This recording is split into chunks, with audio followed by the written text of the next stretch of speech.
What does the word entrepreneur mean to you? When somebody can take an idea and make it real.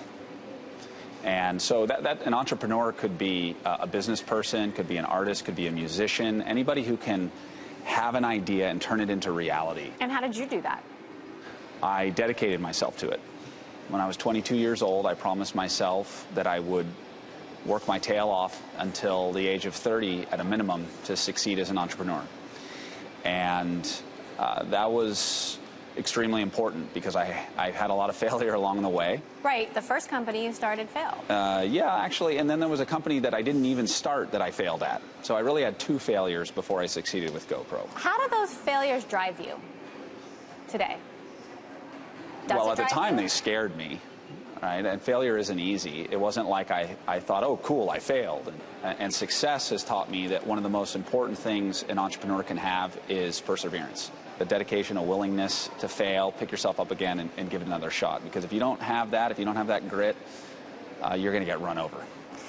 Now, by way of disclosure, I'm also on the board of Build. And so I'm curious, why Build? Of all of the causes that you can and do support, what attracts you to this organization?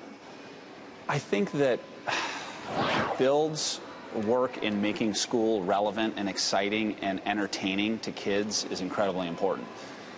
Entrepreneurship, the lessons, the tools that help kids learn how to start a business, tying all their other classes together in a meaningful way, in a way that's fun, and frankly in a way that they can get paid for. I mean, talk about motivation. You're trying to get an A, but at the same time you can make some money doing it.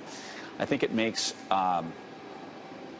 it tangible why school is so important and can make it engaging. And if you can engage a kid, you can keep a kid in school. You recently donated $500 million to philanthropy, making you the 6th biggest philanthropic giver in the United States. How do you plan to spend that money? I know that one of the reasons why I'm successful in business is because I had an incredible support network growing up. I had parents that were telling me I could do anything. They believed in me, and they helped me get going with my business. So we would like to return the favor and help others realize their full potential as well. And being an entrepreneur, Build speaks to me. I mean, it's so tangible, the benefit that these kids are going to get. And so through our foundation, my wife and I are extremely excited to support Build. As a CEO, as a founder, how do you encourage and foster entrepreneurship, innovation, risk-taking within GoPro itself? You've got a wildly successful product. How do you keep it differentiated from the competition? Xiaomi, for example, just launched a cheap alternative.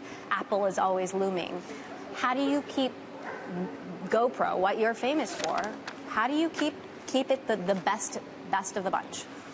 Well, having failed a couple times, I recognize that your business can always go away. You can never get complacent, because I've had it all taken away from me before. And so it's important to wake up every morning a little bit scared that might happen. Never think that you've finally made it. Does Xiaomi scare you? Does Apple scare you? No. Actually, competition's a really good thing because, yeah, of course they scare you a little bit. That's a good thing because it drives you, it motivates you to put more into your work, to stay running and stay running hard. And that's something that is alive and well at our culture. And I think it's also important to never let yourself stop being a startup. Stop trying to reinvent yourself.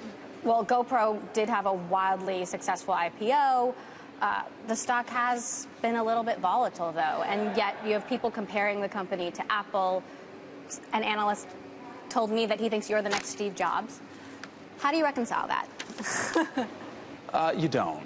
You just go do the best you can. Yeah. And we're fortunate that we have a very long-term vision at GoPro. It makes a ton of sense. And when we sit down with investors and they understand our vision, then it becomes a question of, are we the ones to execute? Are we the ones to realize that vision? And more often than not, I think that people believe that we are. And, you know, it's the stock will go up, the stock will come down. But as long as we execute against that vision, we'll be just fine.